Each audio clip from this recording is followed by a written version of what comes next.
May bagyo ngayon dito, signal number 8. Sana all. Wala masyadong bus.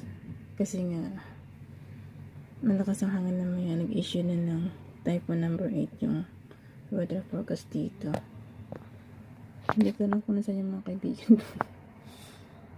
Ay nako, kagigising lang. So, good morning. Magandang araw sa inyo dyan. Dito kami ngayon.